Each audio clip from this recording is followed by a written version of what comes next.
Hello everyone, welcome back to our channel. നമ്മൾ ഇന്ന് discuss ചെയ്യാൻ പോകുന്നത് ചാപ്റ്റർ 3 ആണ്, അക്കൗണ്ടൻസിയുടെ.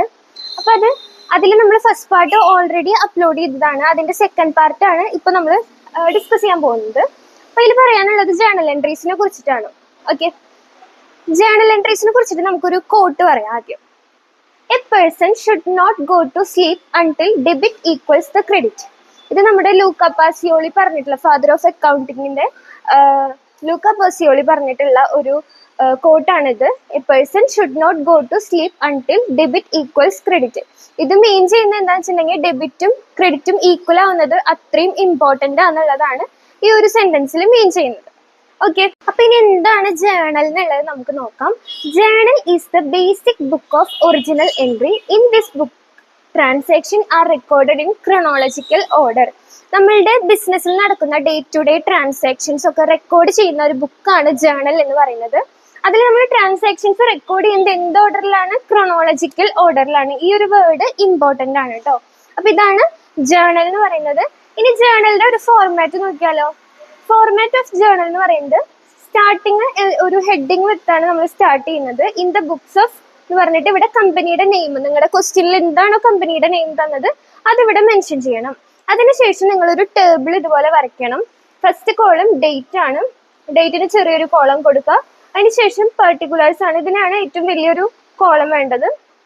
പിന്നെ ലെഡ്ജർ ഫോളിയോ ആണ്, ഇതിന് ചെറിയൊരു കോളം മാത്രം മതി. പിന്നെ ഡെബിറ്റ് എമൗണ്ടും ക്രെഡിറ്റ് എമൗണ്ടും കൊടുക്കാനുള്ള 2 കോളം. ഇത്രയാണ് നമുക്ക് കോളംസ് വേണ്ടത്. പിന്നെ നമ്മുടെ ക്വസ്റ്റ്യന് തരുന്ന ട്രാൻസാക്ഷൻ അനുസരിച്ച് ഏതാണോ ഡേറ്റ് തന്നിട്ടുള്ളത് അതിവിടെ മെൻഷൻ ചെയ്യണം. അതിനുശേഷമാണ് നമ്മൾ ജേണൽ എൻട്രി ചെയ്യുന്നത്. അപ്പൊ ജേണൽ എൻട്രിയിൽ ഡെബിറ്റ് ആസ്പെക്ട് നമ്മൾ ഫസ്റ്റ് കൊടുക്കും. അപ്പൊ ഏതാണ്, ഇപ്പൊ ക്യാഷ് അക്കൗണ്ട് ആണ് നമ്മൾ ഡെബിറ്റ് ചെയ്യുന്നതെന്നുണ്ടെങ്കിൽ ക്യാഷ് അക്കൗണ്ട് ഡെറ്റർ എന്ന് പറഞ്ഞു കൊടുക്കും. അതിനുശേഷം ക്രെഡിറ്റ് ചെയ്യുന്ന പോർഷൻ ടു എന്ന് പറഞ്ഞിട്ട് ആ അക്കൗണ്ടിന്റെ പേര് നമ്മളിവിടെ മെൻഷൻ ചെയ്യും. അതിനുശേഷം ഡെബിറ്റിന്റെ എമൗണ്ട് ഇവിടെയും ക്രെഡിറ്റിന്റെ എമൗണ്ട് ഈ ഒരു കോളത്തിലാണ് നമ്മൾ കൊടുക്കുക. അതിനുശേഷം എല്ലാ ജേണൽ എൻട്രീസിനും നറേഷൻ ഇമ്പോർട്ടൻ്റ് ആണ്. എന്താണോ ആ ട്രാൻസാക്ഷൻ തന്നത് അത് നിങ്ങൾ ഇവിടെ നറേഷൻ എന്ന് പറഞ്ഞിട്ട് ബ്രാക്കറ്റ് ഓപ്പൺ ചെയ്ത് അതിൽ എഴുതേണ്ടതാണ്. അപ്പൊ ഇതാണ് ഒരു ജേണൽ എൻട്രിയുടെ ഫോർമാറ്റ് വരുന്നത്. അപ്പൊ ഇനി ജേണൽ എൻട്രീസ് എഴുതുമ്പോൾ നമ്മൾ എന്തൊക്കെ റൂൾസ് ഫോളോ ചെയ്യണം എന്നുള്ളത് നമുക്ക് നോക്കാം. അപ്പൊ അതിന് വേണ്ടിയിട്ട് നമ്മൾ 2 കാറ്റഗറി ആയിട്ട് ഡിവൈഡ് ചെയ്തിട്ടുണ്ട്. ഫസ്റ്റ് കാറ്റഗറിയിൽ അസറ്റ്, എക്സ്പെൻസ് ആൻഡ് ഡ്രോയിങ്സ്. രണ്ടാമത്തെ കാറ്റഗറിയിൽ ലയബിലിറ്റി, ഇൻകം ആൻഡ് ക്യാപിറ്റൽ. ഇങ്ങനെ നമ്മൾ ഡിവൈഡ് ചെയ്തു. എന്നിട്ട് നമുക്ക് തരുന്ന ട്രാൻസാക്ഷൻസിൽ ഇപ്പോൾ അസറ്റ്, എക്സ്പെൻസ്, ഡ്രോയിങ്സ് ഈ ഐറ്റംസ് ഇൻക്രീസ് ആവുന്ന ട്രാൻസാക്ഷൻ ആണെങ്കിൽ നമ്മൾ അതിന് ഡെബിറ്റും ചെയ്യണം. ഇനി അത് ഡിക്രീസ് ആവുന്ന ട്രാൻസാക്ഷൻ ആണെങ്കിൽ നമ്മൾ അതിന് ക്രെഡിറ്റും ചെയ്യണം. ഓക്കെ, ഇപ്പൊ നമ്മൾ എന്താ പറയാ, ഓരോ ട്രാൻസാക്ഷനും ബേസ് ചെയ്തിട്ട് വേണം ഈ ഒരു കാര്യം നിങ്ങൾ നോക്കാനായിട്ട്. പിന്നെ രണ്ടാമത്തെ സെക്ഷൻ എന്ന് പറയുന്നത് ലയബിലിറ്റി, ഇൻകം ആൻഡ് ക്യാപിറ്റൽ ആണ്. ഇത് നമ്മൾ നേരെ ഓപ്പോസിറ്റ് ആണ് ചെയ്യുന്നത്. ഇത് ഇൻക്രീസ് ചെയ്യുമ്പോൾ ക്രെഡിറ്റും ആൻഡ് ഡിക്രീസ് ചെയ്യുമ്പോൾ ഡെബിറ്റും ആണ് ചെയ്യുക. അതിന്റെ നേരെ ഓപ്പോസിറ്റ് ആണ് ഈ ഒരു സെക്ഷൻ നമ്മൾ ചെയ്യുന്നത്. ഓക്കെ, അപ്പൊ ഈ ഐറ്റംസ് ഒക്കെ എന്താണ് അർത്ഥമാക്കുന്നതെന്ന് നമ്മൾ ഓൾറെഡി പ്രീവിയസ് വീഡിയോയിൽ പറഞ്ഞിട്ടുണ്ട്. അപ്പൊ അത് കാണാത്തവരുണ്ടെങ്കിൽ ഒന്ന് കണ്ടിട്ട് വരാം. ഓക്കെ, ഇനി നമുക്ക് ഈ ഓരോ സെക്ഷന്റെയും ഓരോ എക്സാമ്പിൾസ് നമുക്ക് നോക്കാം. ഇപ്പൊ അസറ്റ് എന്ന് പറഞ്ഞിട്ടുണ്ടെങ്കിൽ കമ്പനിയിലുള്ള വാല്യൂബിൾ തിങ്സിനെയാണ് നമ്മൾ അസറ്റ് എന്ന് പറയുന്നത്. അപ്പൊ അതിന്റെ എക്സാമ്പിൾ ആണ് cash, bank, land and building, plant and machinery, furniture, debtors and bill receivable. ഇതല്ലാണ്ടും ഒരുപാട് എക്സാമ്പിൾസ് ഉണ്ട്. ഞാനിപ്പോ നിങ്ങൾക്ക് മനസ്സിലാവാൻ വേണ്ടി കുറച്ച് കോട്ട് ചെയ്തെന്നുള്ളൂ. ഓക്കെ, പിന്നെ നമുക്ക് വരുന്നത് എക്സ്പെൻസ് ആണ്. കമ്പനിയിൽ വരുന്ന ചെലവുകളെയാണ് നമ്മൾ എക്സ്പെൻസ് എന്ന് പറയുന്നത്. ഇപ്പൊ നമ്മൾ സാധനങ്ങൾ പർച്ചേസ് ചെയ്തു, പിന്നെ ക്യാരേജ് ഇൻവേർഡ് ഔട്ട്വേർഡ് എന്നൊക്കെ പറഞ്ഞ ക്വസ്റ്റ്യൻ വരാറുണ്ട്. പിന്നെ ട്രാൻസ്പോർട്ടേഷൻ അല്ലെങ്കിൽ travelling expenses, wages, salary, printing and stationery, rent paid or commission paid. Okay, ഇവിടെ പേ എന്ന് കോട്ട് ചെയ്തത് പെയ്ഡ് എന്ന് മനസ്സിലാക്കാൻ വേണ്ടിയിട്ടാണ്.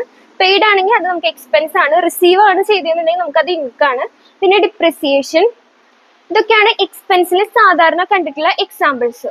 ഓക്കെ, ഇനി നമുക്ക് ലയബിലിറ്റീസിന്റെ എക്സാമ്പിൾസ് നോക്കാം. ക്രെഡിറ്റേഴ്സ്, നമ്മൾ അങ്ങോട്ട് പൈസ കൊടുക്കാനുണ്ടെങ്കിൽ അവരെയാണ് നമ്മൾ ക്രെഡിറ്റേഴ്സ് എന്ന് പറയുന്നത്. അതുപോലെ തന്നെ ബിൽസ് റിസീവബിൾ, ബിൽസ് പേയബിൾ, നമ്മൾ ബിൽസ് പേ ചെയ്യാനുണ്ടെങ്കിൽ അതൊക്കെ ലയബിലിറ്റീസിന്റെ അണ്ടറിലാണ് വരിക. പിന്നെ ബാങ്ക് ഓവർ ഡ്രാഫ്റ്റ്, നമ്മൾ ബാങ്കിന് ഓവർ ഡ്രാഫ്റ്റ് ചെയ്തിട്ടുണ്ടെങ്കിൽ അത് ലയബിലിറ്റി ആണ്. നമുക്ക് പിന്നെ ബാങ്കിൽ നിന്ന് എടുത്തിട്ടുള്ള ലോൺസും കാര്യങ്ങളും ഒക്കെ നമുക്ക് ലയബിലിറ്റി ആണ്. ദെൻ നമുക്ക് ഇൻകത്തിന്റെ സെക്ഷനിൽ വരുമ്പോൾ സെയിൽസ്, നമ്മൾ സാധനങ്ങൾ സെയിൽ ചെയ്യുമ്പോൾ നമുക്ക് എമൗണ്ട് ഇങ്ങോട്ട് കിട്ടല്ലേ ചെയ്യുന്നത്. സോ നമ്മുടെ ഇൻകാണ് സെയിൽ. പിന്നെ commission received, rent received, interest received, അങ്ങനെ റിസീവ്ഡ് എന്നൊക്കെ പറഞ്ഞു തരുന്നതൊക്കെ നമുക്ക് ഇൻകാണ്. അപ്പൊ ഞാൻ ഇതിന്റെ 4 ഐറ്റംസിന്റെ എക്സാമ്പിൾസ് ആണ് ഇവിടെ പറഞ്ഞിട്ടുള്ളത്. പിന്നെ ഇതിൽ നമ്മൾ എടുക്കാത്തത് എന്താണെന്ന് വെച്ചിട്ടുണ്ടെങ്കിൽ ഡ്രോയിങ്സും അതുപോലെ തന്നെ ക്യാപിറ്റലാണ്. ഇതിന്റെ എക്സാമ്പിൾസ് പറയാനൊന്നുമില്ല. ഡ്രോയിങ്സ് എന്ന് പറഞ്ഞു കഴിഞ്ഞാൽ ഓണർ ആളുടെ പേഴ്സണൽ ആവശ്യങ്ങൾക്ക് വേണ്ടിയിട്ട് കമ്പനിയിൽ നിന്ന് വിഡ്രോ ചെയ്യുകയാണെങ്കിൽ അതിനാണ് നമ്മൾ ഡ്രോയിങ്സ് എന്ന് പറയുന്നത്. അതിന് ആ ഒറ്റ പേരിനുള്ള അതിന് എക്സാമ്പിൾ ഒന്നും നമുക്ക് പറയാനില്ല. അതുപോലെ തന്നെ ക്യാപിറ്റൽ എന്ന് പറഞ്ഞിട്ടുണ്ടെങ്കിൽ ഓണർ കമ്പനിയിൽ ഇൻവെസ്റ്റ് ചെയ്യുന്ന എമൗണ്ട് ആണ്. അതിനും നമുക്ക് എക്സാമ്പിൾ ആയിട്ടൊന്നും പറയാനില്ല. അത് മാത്രം ഒഴിച്ച് ബാക്കിയെല്ലാം നമ്മൾ എക്സാമ്പിൾ ലിസ്റ്റ് ചെയ്തിട്ടുണ്ട്. മിനിമം ഇത്രയെങ്കിലും എക്സാമ്പിൾ നിങ്ങൾ നോക്കി വെക്കുക. പിന്നെ ക്വസ്റ്റ്യൻ ബേസ് ചെയ്തിട്ട് നമുക്കത് ചേഞ്ച് വരുന്നതായിരിക്കും. ഓക്കെ, അപ്പൊ നമ്മൾ ജേണൽ എൻട്രീനെ കുറിച്ചും അതിന്റെ എക്സാമ്പിൾസും ഒക്കെ റൂൾസും കാര്യങ്ങളൊക്കെ നമ്മൾ പറഞ്ഞു. ഇനി എങ്ങനെ നമ്മളൊരു ജേണൽ എൻട്രി എഴുതാം എന്നുള്ളത് നമ്മൾ നെക്സ്റ്റ് വീഡിയോയിലായിട്ട് വരുന്നതായിരിക്കും.